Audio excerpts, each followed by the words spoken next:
ভালো হয়ে যাও ভালো হয়ে যাও। আরে বাবু বুঝছি তো তুমি রোজা আছো, তাহলে এত কেন স্যাপ ফেলাচ্ছ? তুমি যেভাবে স্যাপ ফেলানো শুরু করছো একটু পরে তো দুইজনই তলায় যাবা।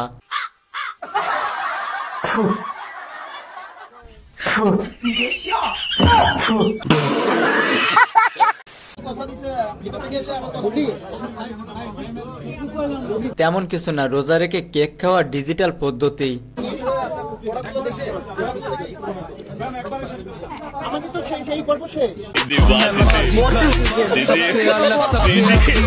যারা অর্থের কারণে রোজা রাখতে পারছেন না, যারা অর্থের কারণে রোজা রাখতে পারছেন না,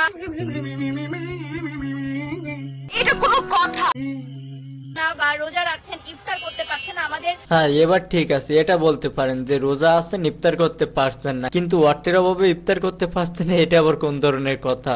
মুসাফির রেস্তোরাঁ অর্থাৎ এয়ারপোর্ট হাজি ক্যাম্প সংলগ্ন ব্যাক লার্নিং সেন্টারের উল্টা পাশে আমাদের রেস্টুরেন্টটা আছে, আমার আর আমার হাজবেন্ডের মুসাফির রেস্তোরাঁ। আচ্ছা, সেখানে আমরা বিনামূল্যে সেহরি এবং ইফতারের আয়োজন রেখেছি। তাই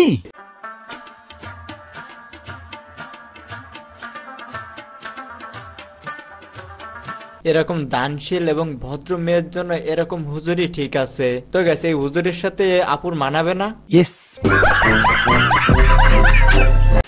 जन्नती है कन्फर्म जन्नती है, कन्फर्म जन्नती है, कन्फर्म जन्नती है, जन्नती है, कन्फर्म जन्नती है, जन्नती है, कन्फर्म जन्नती है। ভাই রে ভাই, আমি শিওর এরা কনফার্ম জান্নাতি। তোমার লুচ্চা মার্কা বন্ধুরা যারা আছিস এদের কাছ থেকে কিছু শেখ। দেখ এরা রোজা বলে ওয়াকাস না করে ঠিক মতো নামাজ পড়ছে। আচ্ছা হ্যালো এভরিওয়ান, কি অবস্থা সবার, কেমন আছেন সবাই? আশা করি সকলে অনেক ভালো আছেন। তো গাইস আজকে আবারও নিয়ে চলে আসলাম রমজান নিয়ে রিসেন্টলি ভাইরাল হয় এমন কিছু ভিডিও ক্লিপ যেগুলো দেখলে আপনারা 100% মজা পাবেন। তাহলে আর দেরি কেন, চলুন শুরু করা যাক। আজকে তো রমজান মাসের প্রথম রোজা, আজকে তো রমজান মাসের দ্বিতীয় রোজা। জান রোজা রাখছো তো? নামাজ পড়ো জান, তোমাকে ছাড়া কিভাবে জান্নাতে যাব? হ্যাঁ বাবু নামাজ পড়ো, তোমার বাবুটা জান্নাতের টিকিট কেটে দাঁড়ায় আছে। হাল্লার পো হাল্লা, চুলের যে ডক তো জান্নাত। মানে কি বলবো, যাই হোক। सुहेल तुमने रोजा नहीं रखा? अरे वो मेरी शहरी में आग नहीं खुली, मुझे लगता है मुझे शैतान ने बगा दिया। अबे वो भैया मेरा नाम मत ले दिया, मुझको फोड़ दूंगा मैं। कुछ 1 महीने के लिए बंद हूँ रमजानों में। अभी मेरी गलती है? सही तो कह रहा है वो बेचारा, बात तो सही है। उसने दोष दे रहे हो। सालों शैतान तुम खुद हो, मेरा नाम लगा रहे ना। कल से सारे रोजे रखूंगा। তো গাইস আপনার বন্ধুরা যারা রোজার মাসে রোজা না থেকে শয়তানের দোষ দেয় তারা এই ভিডিওটি অবশ্যই মেনশন করতে ভুলবেন না, আই মিন শেয়ার করতে ভুলবেন না, দ্রুত শেয়ার করে দেন। ওকে। কি ব্যাপার, রোজা রেখে এই অবস্থায় তোকে কি কাজ করতে বলেছে? আসলে তো ভাবি আপনি অন্যায় করছেন, রোজা রেখে কেন কাজ করতে আসছেন? আপনার যত কাজ আছে সব আমাদের আলম ভাই করে দেবে, আপনি যান রুমে যে রেস্ট করেন। যাও যাও এখান থেকে। যাও তো, কাজ করতে হবে না আমাকে। আমি বলছি তুমি যাও যাও এখান থেকে। আমার বাবুটা অনেক কষ্ট করে। আরে বন্ধু তোরা বিয়ে শাদী করে বউকে দিয়ে যেভাবে খাটাস এটা ঠিক না বন্ধু, আলম ভাইয়ের কাছ থেকে কিছু শেখ। কার কাছে তো আমার একটু বলবেন প্লিজ। হ্যাঁ আমি খেজুর মজা লাগে, বাট আমার খেজুর খাইতে ভয় লাগে।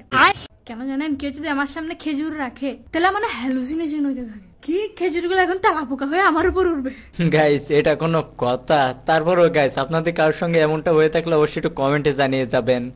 রমজান মাসে আসলে আমি বছরে একটা খতম দেওয়া উচিত প্রত্যেকটা মানুষের, সেই হিসাবে আমি রমজান মাসেই আমি প্রত্যেক রমজানে কোরআন খতম দেই এবং এটার পরে হচ্ছে আমি আম্মুর থেকে গিফট নেই। বাহ, একেই বলে হাজি বংশের মেয়ে।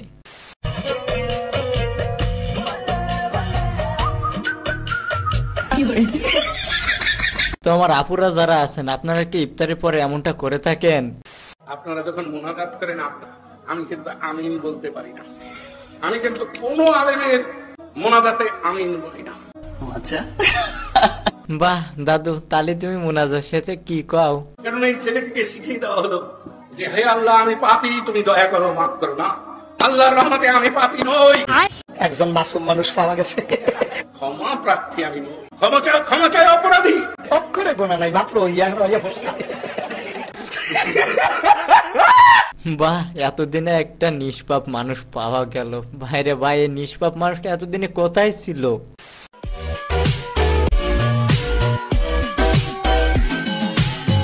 গাইস এদের আগে সেলফি তারপরে ইফতারি, কারণ ইফতারি শেষে তো সেলফিটা আবার পোস্ট করতে হবে, মানে স্টোরি দিতে হবে আর কি, সেজন্য আগে ভাগে সেলফিটা তুলে রাখছে। সুটিয়ে লাল করে দেবো, নোংরামি বার করে দেবো। গাইস আজকে হইতাছে পাশের বাসায় ইফতার দিতেছে, আজকে প্রথম দিন, তারা নাকি কেউ ইফতার বানায় নাই। তো গাইস ইনি হচ্ছে একমাত্র মহিলা যে ইফতার দেওয়া নেওয়া নিয়ে কয়টা জানি ভিডিও বানাইছে। তো কেউ যদি জেনে থাকেন অবশ্যই একটু কমেন্টে জানিয়ে যাবেন। তো সুন্দর করে সাজায় গুছায় দিতাছি, আর ইফতারের সময় শেষ, তাড়াতাড়ি দিতে হবে। 800 টাকা পার পিস, 550 গ্রাম কাঁচা মাংস, অরিজিনাল খাসি তো, অরিজিনাল খাসি, এটা শিক্ষিত খাসি, স্কুলের আশেপাশে বড় হইছে।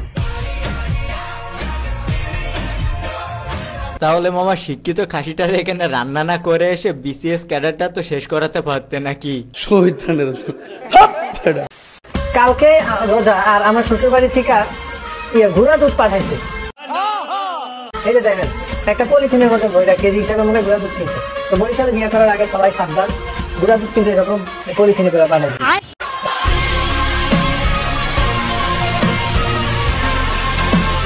তো গেছে ও কি বুঝাতে চাইছে আশা করি আপনারা বুঝতে পারছেন।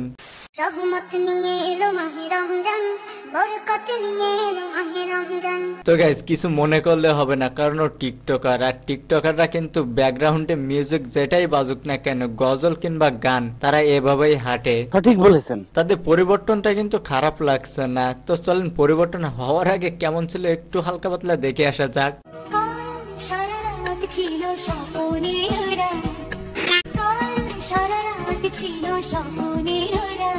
তো গাইস যেহেতু পরিবর্তনের কথা উঠছে, চলেন হঠাৎ পরিবর্তন হওয়া কিছু টিকটকার দেখে আসা যাক। রোজা রাখো নামাজ পড়ো হে মুসলমান, তোমার গুনাহ মাফ করিতে এসেছে রমজান।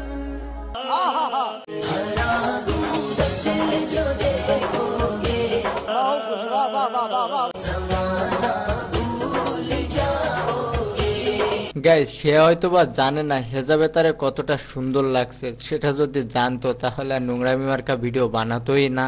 চলো ভাই, এইটা কি কোনো কথা?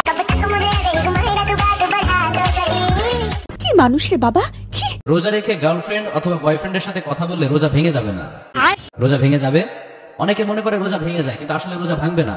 এর কারণ মুবতিলাতু সিয়াম, রোজা ভঙ্গের যে সকল কারণ রয়েছে তার মধ্যে এই কারণটা পাওয়া যায় না। ও মাই গড, বাহ আমাদের শায়েক মহাশয় অনেক গুরুত্বপূর্ণ একটা মেসেজ ড্রপ করলো, কি বলেন? বিপক্ষে, একদম বিপক্ষে ভাইয়া, চলে না। আচ্ছা কেন? আসলে দুটা দুরকমের জিনিস, আলাদা জিলাপি ঠিক আছে, আলাদা মুড়ি মাখা ঠিক আছে, কিন্তু দুটা একসাথে চলে না। তাই ফ্লেভার গুলো একসাথে ব্লাস্ট হয় মুখের মধ্যে, ভালো লাগে না। আচ্ছা আপনার নামে ভালো লাগে না, আরেকজনের তো ভালো লাগতে পারে। আর জিলাপির সঙ্গে মুড়ি খেলে সমস্যা কি রে ভাই? মানে এটা নিয়েও আন্দোলন শুরু করে দিছে, বাঙালি পারেও বটে। আরে ভাই আপনার মুড়ি মাখার সঙ্গে জিলাপি খেতে ভালো লাগে না, আপনি খায়েন না, সমস্যা কি? যার ভালো লাগে সে খাক। ইয়েস।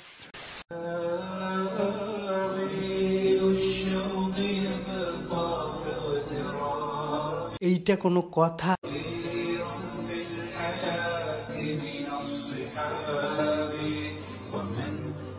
ভাই তোরা মসজিদে নামাজ পড়তে যাস ভালো কথা, কিন্তু যাওয়ার পরে এমনটা কেন করিস ভাই? তোরা তো বড় এবং বুঝদার, তাহলে তোরাই যদি এমনটা করিস তোদের কাছ থেকে বাচ্চারা কি শিখবে ভাই? তোদের ভাই হাতে পায়ে ধরছি, এমনটা করিস না আর কখনো।